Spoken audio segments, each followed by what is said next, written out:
संत मत धारा आपकी सेवा में प्रस्तुत।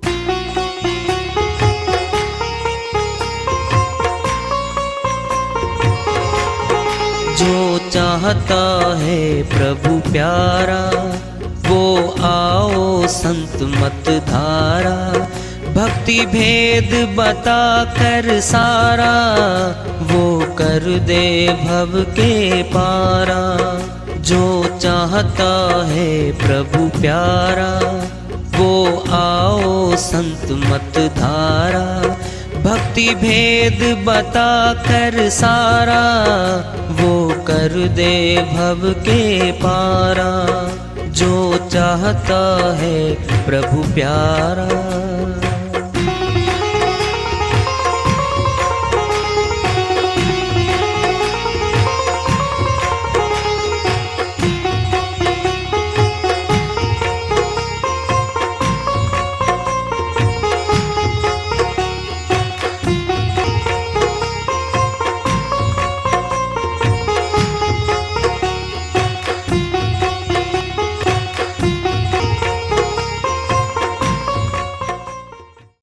परम पूज्य सदैव स्मरणीय सदगुरु साहिब की जय हो। सतनाम साहिब। आदरणीय सर्व संतों की जय हो। उपस्थित आदर के योग प्रभु प्रेमी एवं जिज्ञासु आत्माओं, हम सभी पूर्ण पिता परमात्मा सभी सृष्टियों के रचनहार कुल मालिक हम सबके जीवन का आधार उनकी महिमा को सुनने के लिए एकत्रित हैं। मेरी सभी से अर्ज है कि मैं कोई जगत गुरु नहीं, कोई महाराज नहीं, कोई महामंडलेश्वर नहीं। मैं केवल सभी संतों की चरणों की धूल हूँ और आपका भक्ति मार्ग में सहायक हूँ। मैं अपनी सीधी साधी टूटी फूटी भाषा में, संदुकड़ी भाषा में भक्ति भेद के गूढ़ रहस्यों को उजागर करने वाले विचार आपके समक्ष रख रहा हूँ। यदि अच्छे लगे अपनाएं, नहीं तो गैर जरूरी समझकर विसार दें। साहिब की श्रीवाणी आई है। हंस आत्मा को कहते हैं। पिंजरा हमारा शरीर है, ये मनुष्य तन है। ये पिंजरे में बैठी है, ये भाग नहीं सकती यहां से। इसको तो पकड़ के ले जाया जाता है यहां से। जो आत्महत्या करती हैं आत्माएं, उनकी पेशी ऊपर नहीं लगती। अधोगति है, भूतखानी है, वो फैसला स्वयं खुद करती वो आत्माएं कि मैंने भूतखानी में जाना है। चली जा, चलेगी। समझे बात को। उम्र बाकी थी, उम्र का ठेका जितना बाकी था वो उम्र बाकी है उसकी।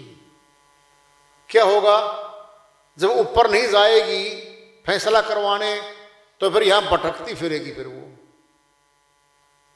फिर यहां क्या है, पूरा समूह है भूतों का, बहुत ज्यादा है यहां पे। उनके संग में मिलती है वो आत्मा। फिर घरों में, दूसरे घरों में फिरती है वो। फिर क्या है, सारा ढूंढती है वो। सुनना है, बुरा दंड है। उसको पिंड नहीं मिलता, ये शरीर मनुष्य का नहीं मिलता उसको। देखो कभी कभी जब भी किसी में संकट आता है ना, बोलती है मैं भूखी हूं, मुझे मिठाई खिला दो, मुझे कपड़ा दे दो, मेरे पे तो कपड़ा नहीं डाला। बहुत सी बातें आती हैं, बहुत सी बातें। और सुनो, उस जीवन की सारी बातें याद होती हैं उसको।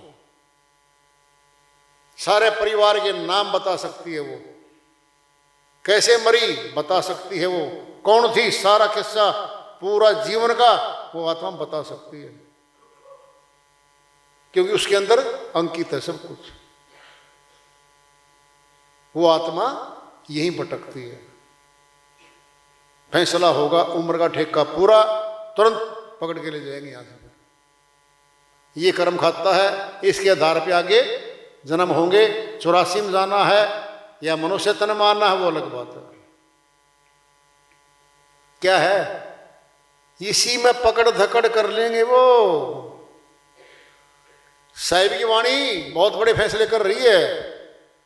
हंसा निकल गया पिंजरे से, खाली पड़ी रही तस्वीर। अब तो तस्वीर है वो, कब तक रखेंगे उसको? मोह ममता उस शरीर से रही, उस परिवार की। उस आदमी ने जो गया है उस परिवार को बहुत कुछ दिया है। कमाई कर करके धन कमाया, मकानात बनाए, सामान जोड़ा, पालन पोषण किया, घर के काम करे हमारी उसने। अगर ज्यादा कमाने वाला मरा है तो और दुख ज्यादा होगा। जितना नुकसान भारी है उतना रोना ज्यादा है। नहीं तो ये मनुष्य जब 100 वर्ष का, 80 से ऊपर का आदमी गुजरता है, घर का दादा या बाप, ये खुशी मनाता जाता है शमशान घाट में। श्रीमान जी क्या करो, फूल बखेर दो भाई, पतासे बांट दो भाई। तुम तो खुशी मना रहे हो, बांटे देखो दे गया।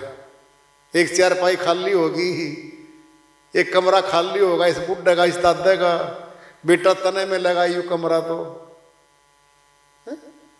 जवान मरता जब रोते हो, जब बूढ़ा मरता जब खुश खिलखिला के हंसते जाते हो तुम, और गीत डमके डमके बजाते जाते हो। ये कौन सा तरीका? ये कहां से आया? किसने बताया? इसका अर्थ क्या है? ढोलक बजाए जाते हैं, फूल बखेरे जाते हैं खुशी में, तो खुशी थी तुम्हारी उसकी। खुशी मनाओगे क्या उसके नाम की? न तो खुशी न गमी, होना तो ये चाहिए था। सत्संग कराओ घर पे, वो करवाओ, मालिक की यादगार करवाओ, वो तो अच्छा है। ये दो मुई आदमी देखो कैसा करता है। जवान मरता रो रो बेहोश के बेहोगे पड़ते हैं घर के। वृद्ध मरता 80 साल से ऊपर का, खुशी मनाई जाती है। अरे सबसे पहले तो वही याद है इस घर में, उसने बनाया था, फिर थारी खुशी कौन बनावा घर? अपनी भी सोच लिया करो कभी, उसके बनने से थारी खुशी कैसे बनाई जाएगी। और तुम मरोगे कहाँ ये भी नहीं पता। पहाड़ से नीचे गिर जाओ, 500 फुट नीचे गहरी खाई में, डेड बॉडी नहीं पावे, लाश भी नहीं मिल सकती।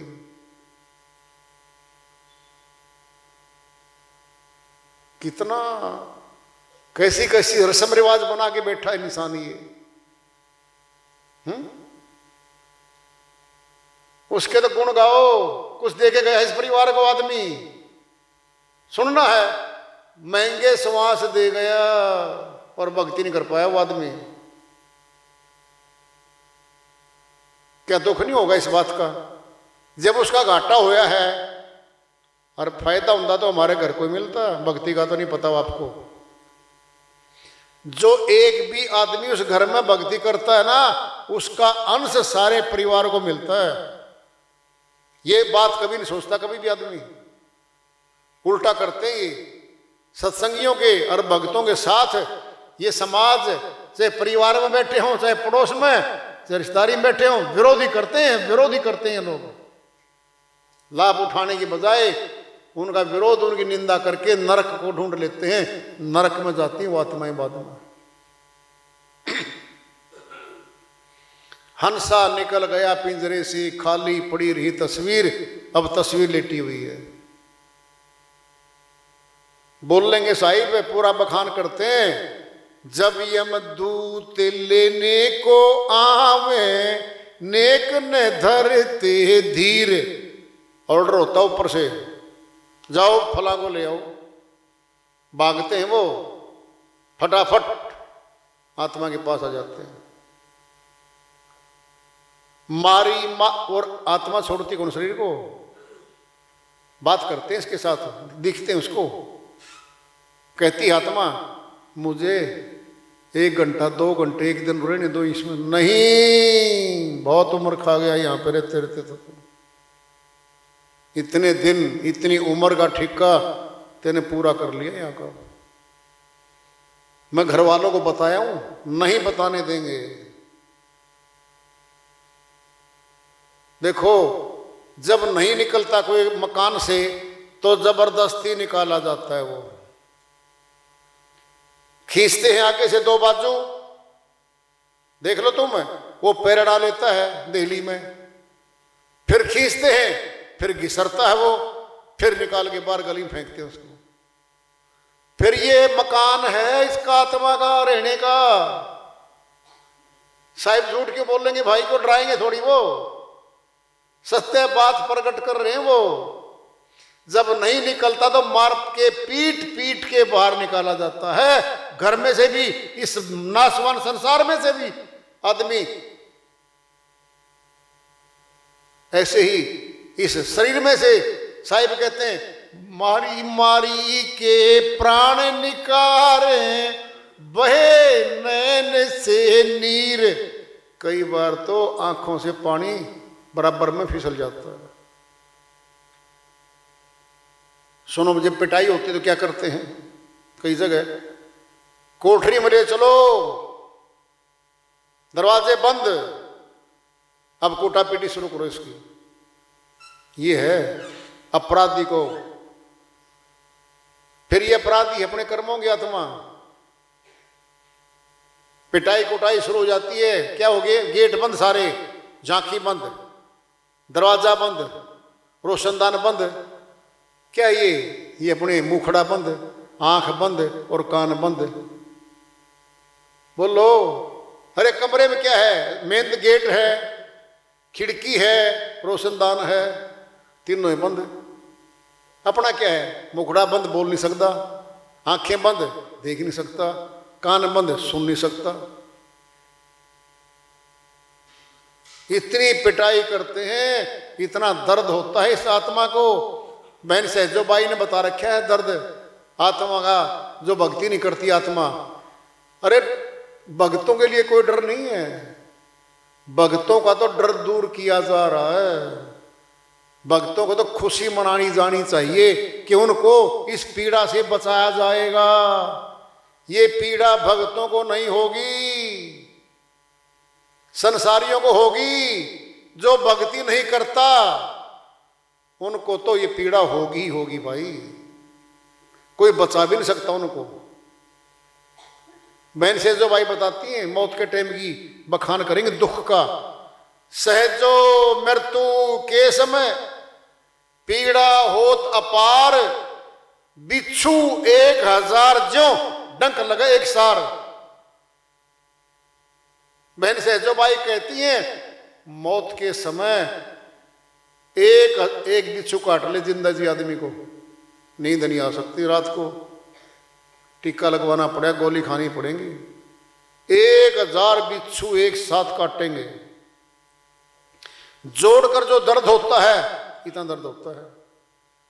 सहजो मृत्यु के समय पीड़ा होता पार, बिच्छू 1000 जो डंक लगे के सार।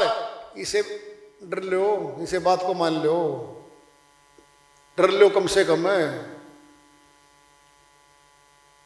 पशु के लिए नहीं कह रहे, जिंदा मनुष्यों के लिए बोले गई है बहन।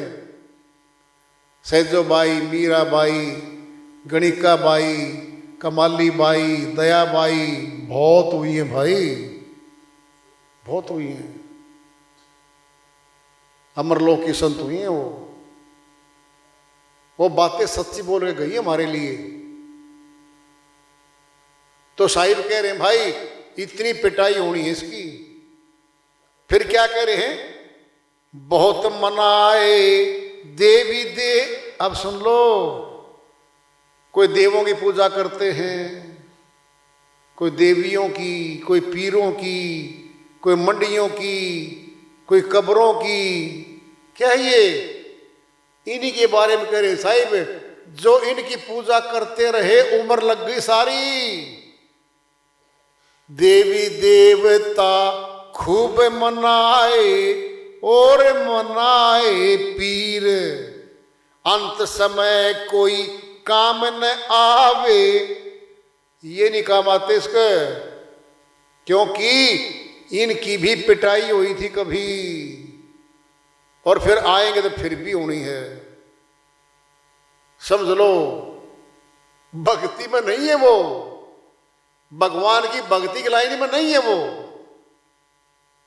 क्या है वो? भोग योनि है वो। देवलोक भोग योनि का हिस्सा है।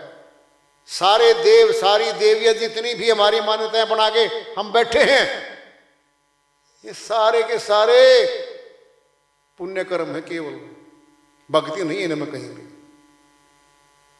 क्या करें साहिब, अंत समय कोई काम नहीं आवे, जाना पड़े आखिर।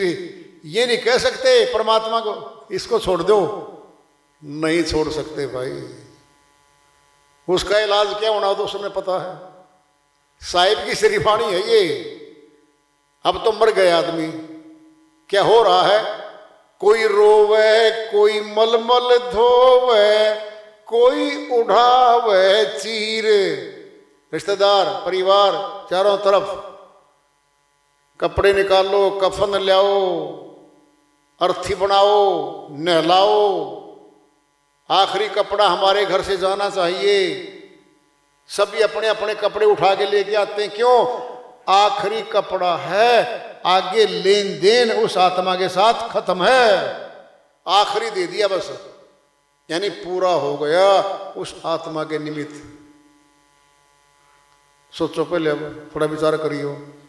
अरे आखिरी कपड़ा दे तो दिया था उस आत्मा के निमित्त, आगे क्या देना बचेगा? कुछ नहीं। ये भी दिखाने के लिए था, समाज को समझाने के लिए था कि हमारा नाता पूरा। कोई उठावे चीर, कफन उठाए जा रहे हैं भाई। चार जने मिल मते उपायो, ये चार जने आगे, अर्थी के चार आदमी लगते हैं, चार कोने होते हैं। चार कोनों पे आदमी लग के उसको उठा लेंगे। ले गए मर घट तीर, शमशान घाट में ले गए भाई। साहिब बहुत बड़ी बात बताने जा रहे हैं। माल मुलक की कौन कहावे, संग न चले शरीर। अरबों खरबों की तो प्रॉपर्टी पड़ी है उस आदमी की। फैक्ट्रियां, इंडस्ट्री, महल, खजाने, बहुत दूर तक का जमीनें, बहुत बड़ा माल उसका। तो कोई नहीं साथ चलता। हाथ में पहनी अंगूठी भी नहीं चलती, कान का मुद्रा नहीं चलता। सब निकाल लेंगे यहां से।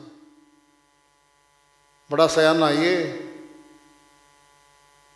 सफेद कफन आएगा, सफेद श्वेत कफन भी सनातन में आत्मा का रंग श्वेत है, बिल्कुल श्वेत। और तुमने कभी देखा हो, मैंने फिर बताएंगे।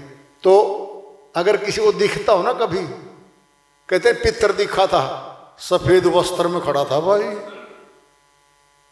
सफेद वस्त्र क्यों दिखते, काले क्यों नहीं दिखते? सफेद है। आत्मा का जो कपड़ा है ना, श्वेत ही है वो। अलग बात है कि इतना सफेद हो पाया। अरे पीला ही तो है, पित्तल। थोड़ा जंग लग गया, उसमें मैल जम गया और रगड़ा मार लो, फिर पीला, पूरा पीला दिखेगा। आत्मा पे है तो सफेद। अरे हमने सफेद कपड़ा पहन रखा है, उस पर दाग लग रहे हैं, ये तो कह सकते हैं दाग हैं, कपड़ा तो सफेद है, बेसिक में तो सफेद है वो।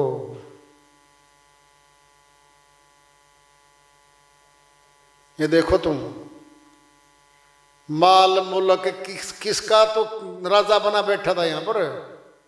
बहुत बड़ा सेठ साहूकार कहलवा रहा था। नीचे तो लोग जय जयकार करते थे उसकी, तो हाथ जोड़ते थे हर समय सुबह शाम। माल मुल्क की कौन कहावे, संग न चले शरीर। ये शरीर जो जामा पहन के आई थी आत्मा मां के गर्भ से, ये ही छोड़ दिया। जा मर घट में इसे जलावे, कह गए साहिब कबीर। ले गए फटाफट उठा के इसको चार जने, और जाके दाह संस्कार कर दिया। हाड़ जड़े, लकड़ी जड़े, जड़े जलावन हार, कौतुक हारा भी जले, का से कहूं पुकार। ये वाणी और ये लंबी वाणी भजन रूप में जुड़ गई है। ये है